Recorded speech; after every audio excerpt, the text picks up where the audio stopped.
Do it again. G'day guys, welcome to the Movement Mental Health podcast. I'm Cal Foster, this is Adam Levi. Welcome to the third podcast of... Third podcast, we're officially on a roll. We are on a roll. Yeah, we are. A slow start, but we're back in business now. Just the moss ball was slowly getting there. That's tumbleweed. Yeah. So, for last week's podcast, I had a bit of a chat about my journey with my mental health and what I went through and what I learned. And this week we're going to have a bit of a chat with Ads about his journey and what he went through and some insights that he gained from it.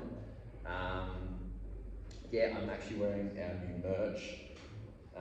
Not to plug it because I spilled coffee on it, my other shirt before we started this. Yeah. Coffee, this is a plug though. Coffee from Tiny Coffee. Thank you. Fuels this place. Fuels the podcast. Yeah, absolutely fuels this place. But yeah, new shirts anyway. But yeah, the other one had a big coffee stain on it, so I'll wash it later. Yeah, so let's get into it, Ads. Cool, mate. All yours. Yeah. So just let us know when you first kind of noticed that there might have been some issues, or you might have noticed that something wasn't right, or where did it all begin for you?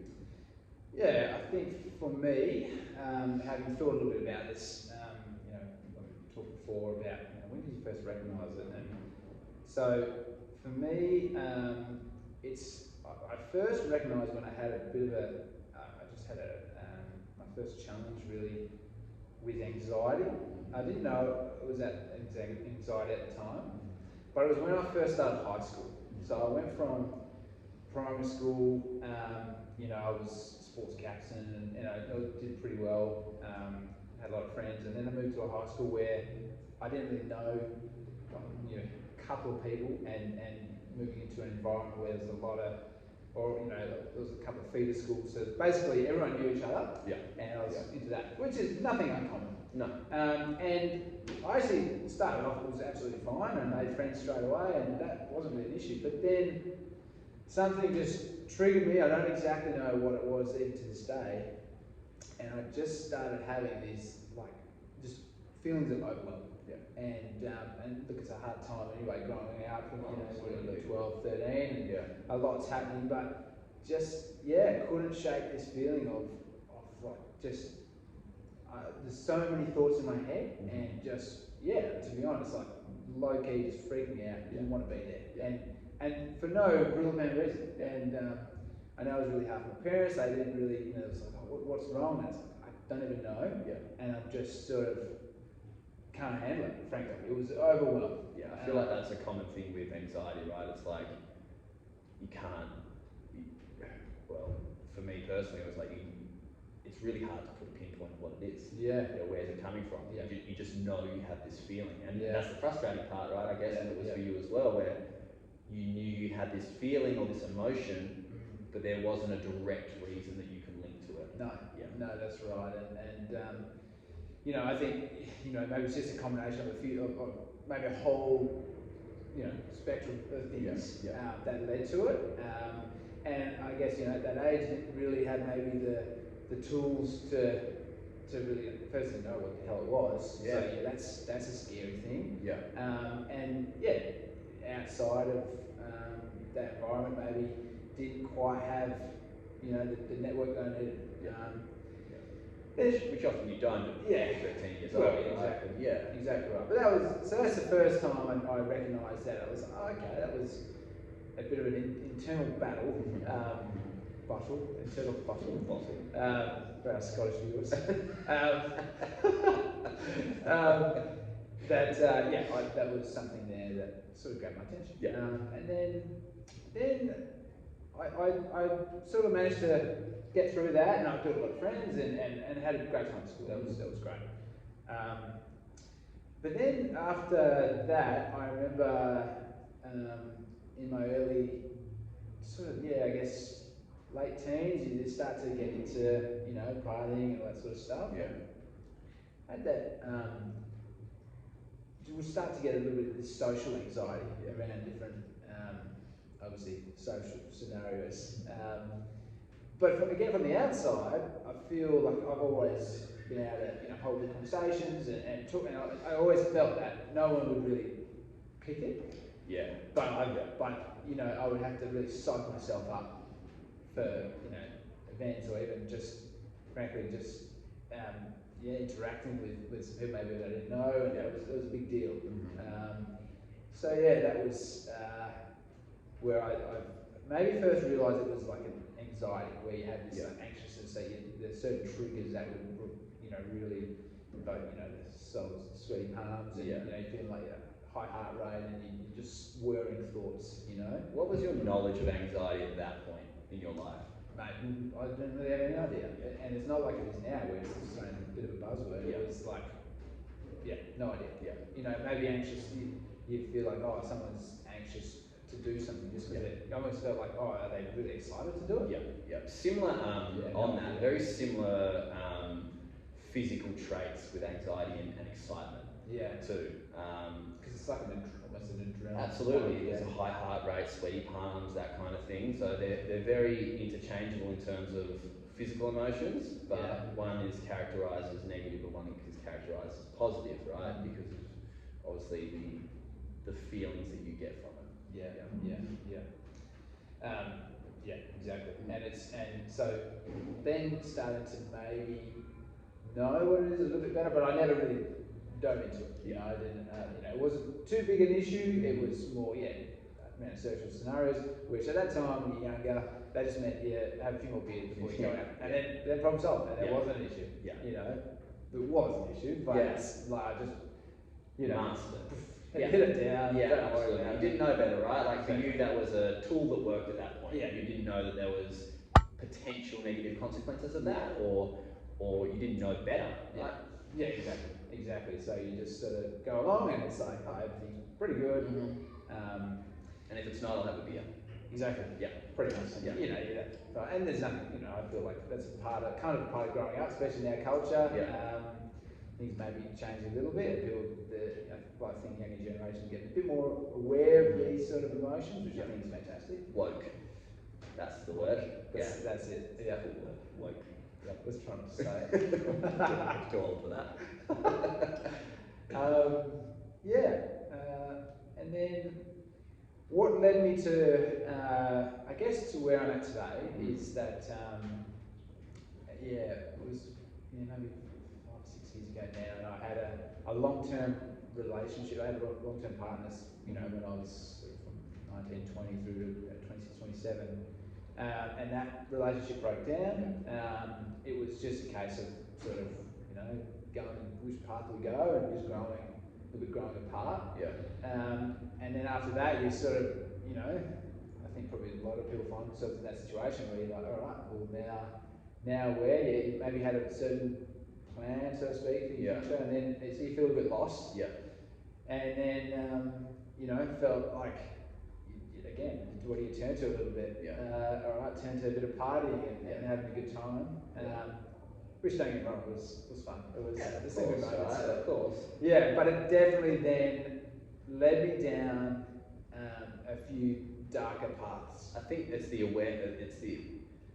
And just going back a little bit, we're not saying that drinking and partying is the wrong thing to do, because it's definitely not the wrong thing to do. It's a load of fun. It's like to party. But when you have that awareness that it's become toxic, and I'm assuming that's where you're going to go to now, is like when you had the awareness that maybe this is starting to affect my life a little bit. Exactly. And what I found was that I would then end up in these cycles of, which I think so many people have, where you would me and a good mate had a bash pad in the city and up in Perth, and we were living up the high life and the nightlife, and you would be you just kick on each not every night, but your weekend started on sort of like a Wednesday, and you just sort of ramp it up from there. And but then what I find is that come the Monday, I was in a fairly dark place, to be honest, and really feeling very very down, and then would have this anxiety where I almost couldn't face the world. I didn't want to. I was running my own business at the time, and that started to definitely be impacted. I was also managing another business, and I felt like I was, I was having to really hide a bit of how I was feeling. And again, I don't think that too many people would have maybe even recognised it, but inside it was like a really hard battle, and like the hardest time I've had in my life, and it went on. Again, these cycles where it feels like it's just compacting, and it's just getting worse and worse. Wake up on Monday and you're like, no, not going to do that again, and then it gets to Wednesday, Thursday, and you're like, 2 beers won't hurt, and then it's just right. Exactly. And I would just find that I would have this, Monday I'd be really down. Tuesday I'd be less down, but then more anxious. Wednesday, like super anxious, and then it would be like a switch, and you're like, oh, now, all right, cool, and then you get back into the things. And it was looking back, it's so obvious, but at the time we had no idea. And it was only then I started to recognise it, and then I think, much like you talked about your lovely wife Shelby, I met my beautiful wife and mama, Ash, and it really changed. It honestly changed my whole life. I think by that stage I was sort of at the tail end of my, more partying, but she just showed me. Firstly, got into a bit more nutrition and brought some awareness to how I can better look after my own mental health. Gave you a reason to, right? Well, exactly right. It's, a little bit of a coming of age, I guess. You go, okay, well, this could definitely be, what get to that age where you start to. I always cringed at it before, you hit certain milestones in life, and you're like, all right, now it's time to think about that. But we're wired that way biologically, it's in our physiology where you're like, all right, now you want to, you have to nesting and all that sort of stuff. So for sure. And I feel like with males, it's around that 30-year-old mark where it's this coming of age where it's just you realise that maybe that there's more important things, or there's more things in life for you than what you're currently doing. Not saying you're not already currently doing them, but you have this who am I moment. Right. And if the right people come in at the right time, like Ash did for you and like Shelby did for me, then it's then it can be really, what's the word I'm looking for? Well, it was pivotal for me. To finish your sentence. It was. It really was, mate. It was it felt like I could have gone down one way and it went the other way.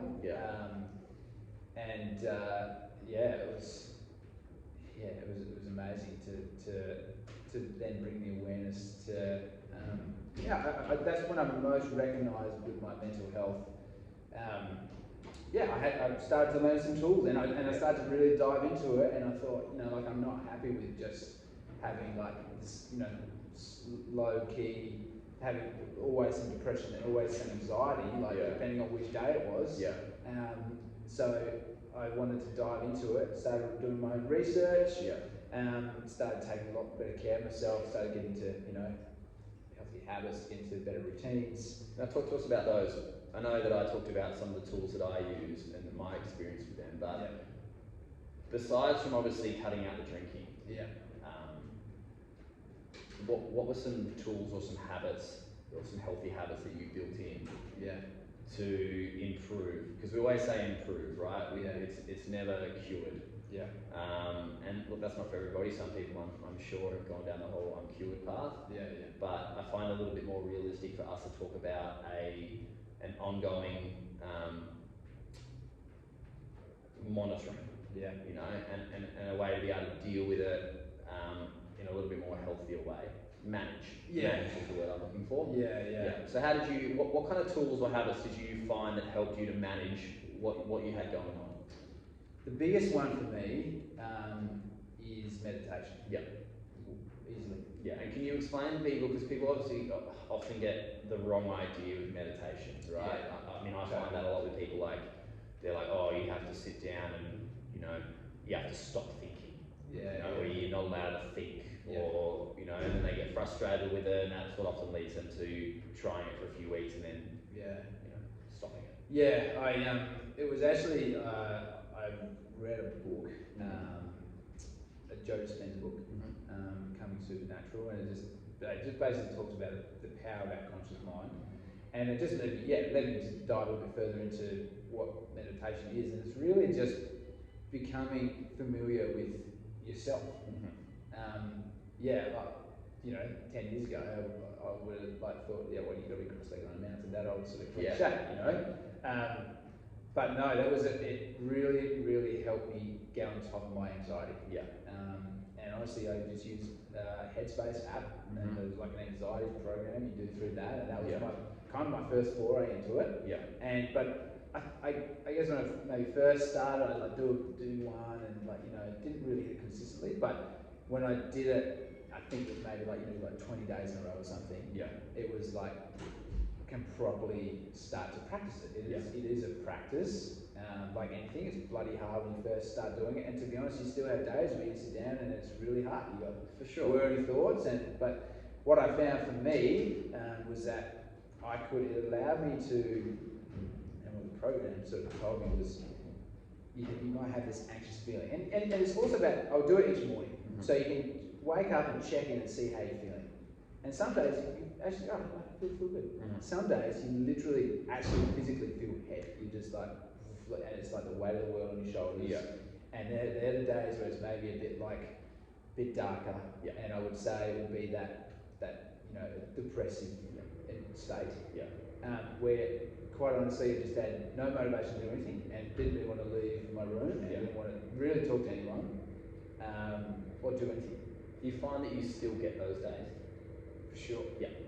For sure, but can recognise it better and then can go, alright, I know that, I've been here before, now I've got a few things I can throw at it, and it's going to just bump it up and alleviate, try to help get us out of that position a little bit. And I think that's important, right?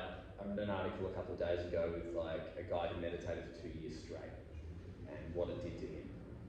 And the basic gist of it was, it didn't change his life in terms of what I always joke about, wake up one day and there's bloody rainbows and angels out there blowing trumpets and that kind of shit. It's the little things, right? It's him having an awareness of his moods.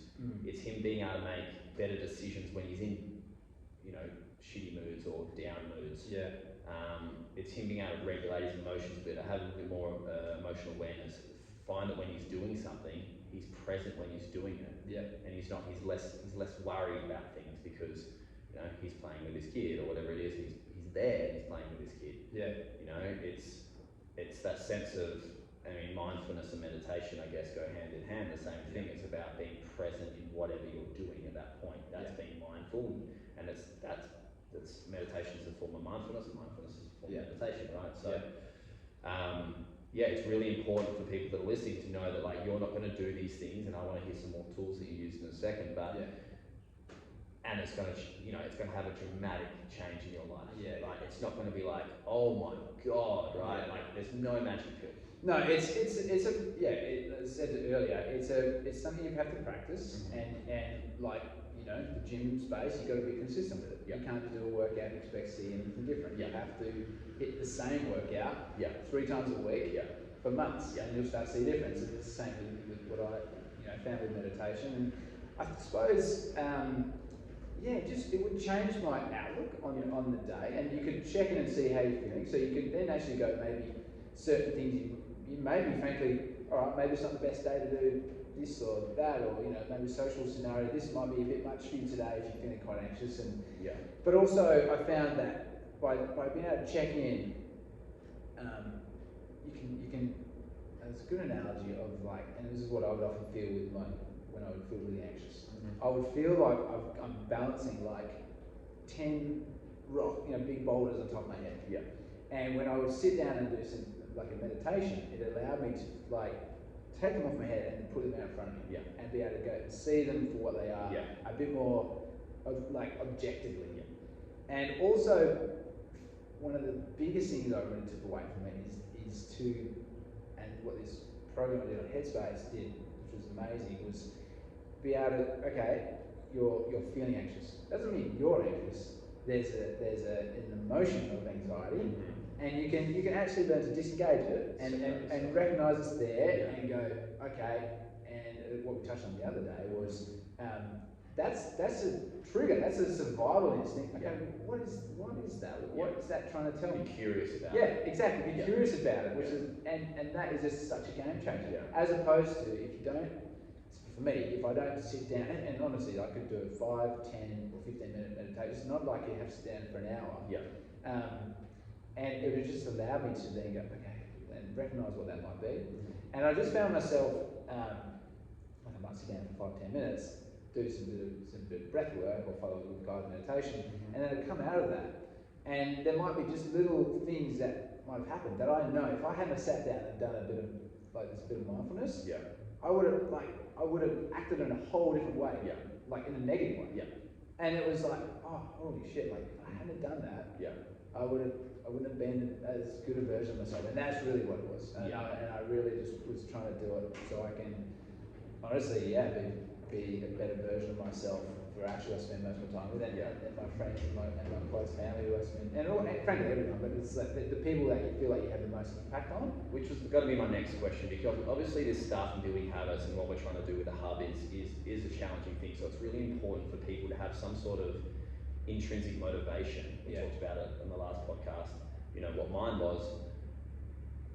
Some sort of intrinsic motivation to get them through those first few weeks, those first few hurdles of like, it's down to meditation, or I have to make this, I have to have a better dinner, or I have to get out and exercise or go for that walk, or whatever it is, whatever habit they're building. And for you briefly mentioned them, but for you, what was your intrinsic motivator for you to want to help yourself? Yeah, I mean, it was recognising that if I was in it, because I would find myself, if I did have, anxious feelings or was feeling, I would be a bit irrational and frankly moody and it's either say something or act in a certain way that I would immediately regret. And it's like, shit, like, oh, I'm sorry, I really didn't mean that, I'm just feeling overwhelmed. But then I would start thinking, it's like, that's not really good enough. For me, just like, I don't want to just have that and have it constantly have an excuse. I want to be like, no, all right, I need to sit down with this. And so really the motivation was Ash, to be honest. That was, and now having just become a dad, I've straight away, instantly, it's like, there's so many things I'm like, bang, I'm doing this, like, just as to be the role model that I want to be. And it's so cool that to have that, but also so highlights to me that it's so important that it's having those intrinsic motivators, rather than, oh, I'm just going to do it for me. I probably would show up for myself as much as I would when I'm going to show up for someone else. Exactly. So I feel like that's important, whether you have a partner or whether it's for some family member or whether it's for a friend or whether it could be for your bloody dog or whatever it is. I feel like it's important that people attach themselves to some sort of motivation or their why, right? What's your why? Why do you want to improve your life? Why do you want to improve your mental health? Because that's on those days where motivation isn't, or you can't self-motivate, that's what you use, right? And then once you start building habits, you rely on the discipline of habits that you build, right? But often the very start, it's like relying on or using intrinsic motivation and your why in order to start building those habits. And because motivation is something that no one on the planet maintains. Like motivation every day. You can't. But it's about tapping into your why and then building some routine and some habits that you can stack them together. And so when you're having those days, because some days you do feel great, you feel motivated, and some days you're like, nah, but your feet are already out the door. They're already in motion and doing. Before you even know it, it's because you've built this habit, right? It's like getting out of bed in the morning or going to bed, brushing your teeth. Don't even think about it, right? Putting your seatbelt on in the car, like everyone does it. You don't even think about it now, right? Because it's a habit, and that just because it's meditation or just because it's drinking a glass of water doesn't make it any different to putting your seatbelt on in the car. it's still something that you can build a habit around that can become just as easy as that. But you know, when you were a kid, it took your parents the first few times, like, put your seatbelt on, make sure you put your seatbelt on, right? And you're like, okay, you do it, and now you have to think about it, right? Cool, man. I feel like that's a really good place to kind of leave it. And finish up with. Sweet, man. I think it's cool. As I said, that was one of my main tools that I used, and then we can touch on later about some other tools such as nutrition was a big one. That I've really found and it really opened my eyes to. Hey, let's cut. Let's not end it there. Let's go back. I'll cut this out. All right, and go. So we talked about mindfulness for you. And you did briefly mention some nutrition stuff, but what else? What other tools did you have or did you use that you found has improved your overall mental health, or allow you to manage it on days where you are struggling a little bit? I think diving into that, and my wife's definitely shown me a lot more about nutrition, which has opened my eyes to a lot of things that I didn't think previously would really actually have a big impact on mental health. But and learning more about the gut-brain connection is huge. And I think that's a space that even the top level scientists are still learning about now. Oh, absolutely. But we literally are the cells that whatever we eat, we become that. And one of the big game changers for me was I did a challenge called 75 Hard, and in that you do 2 workouts a day. And this is all about like a real habit and building discipline. So you do 2 workouts a day. You cut out alcohol. You drink I guess a gallon of water. This is a US thing, so it's almost like 4 liters of water each day. You stick to a diet of your choice. So it's not like you don't have to be super restricted, but I decided to cut out any refined sugar. Awesome. And then you also read 10 pages of a book every day. And what I found after doing that, firstly, like water, I couldn't believe how consistent my energy level would be. I didn't have these dips and like feeling up and down, which blew me away. So that was more of a physical thing. But what I found, I did it with cutting out any sugar, and not to be honest, not that I would have like a lot of sugar in a day, but I definitely had a bit more of a sweet tooth. So by really cutting out any refined sugars, I found that I just didn't have these spikes in my mood. And it was only when I finished the challenge and I was like, all right, I hadn't had, I don't know what it was exactly, but say like a Snickers bar or something, and I had it, and initially like you have this like, it's the best thing, so good. And then about 15 minutes later, you actually feel down. And it just blew me away. And because you've been, gone 75 days, not a year, but gone a fairly long time, my body, I felt like I was more fine-tuned. And I couldn't believe the effect it had on me. I couldn't believe how much it affected my mental health. Not just like a physically, this like big energy rush. It was like bang, spiked down, and that was a real game changer. So now I look at it through a whole different light, and to be honest, and especially in the health space, it now frankly it concerns me a little bit how some people are smashing energy drinks and things like that. And I just think that is just like having such an impact on your nervous system. And that's the thing, right? It's like they don't, and this is not everybody, but people that are unhealthy don't know the effects of the unhealthy things that they do because it's their homeostasis. It's not until you start feeling really great and you start realizing that, oh my god, I can have all this energy, or my sleep is really good, or my mood is really good, and then you go and do something detrimental to that. For example, like detrimental might be a big word, but eat a Snickers bar, right? Then you do start to feel where you used to feel, and you can see the difference between the two. And you're like, holy shit, what was I missing out on? Exactly. You just, you peel away a few layers, and you start to go, all right, that's my new level. So like homeostasis being like your EQ. you're right. I think there's a lot of people would be blown away at just how good they can feel. Yeah. And also just touching on there as well, I also recognise how good, because in this challenge you're doing like 2 workouts a day, so you'd end up, sleeping bloody well. Yeah. And I've been fortunate. I've often slept well, but I just found I would be really head with the pillow, and I would just be out, and then trying to wake up at the same time each day and having a bit of a sleep routine. Yeah. And it felt great. Yeah. And if I look back from a few years ago when I was in probably a bit of a darker place, I had no sleep routine. I'd be up to all hours, and I'd have to be up early, and I was all over the shop, and didn't realise that, we could dive into that. So it's a whole other podcast on sleep, because I'm quite passionate about it, actually, because it's sleep is basically a cure for any ailment. It's like sick, go to sleep. Yeah. Got a headache, go to sleep. Not feeling great, go to sleep. But there's also those factors that affect sleep, right? So like we talk about, exercise, nutrition, all this kind of stuff. Yeah.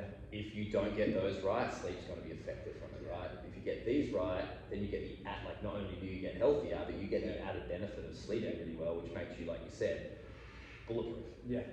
Yeah, exactly. And it's just funny the way the world is. It's like, if we don't get adequate sleep, like our hormone in our body, our ghrelin level goes up, which makes us crave more food, and it makes us feel more hungry.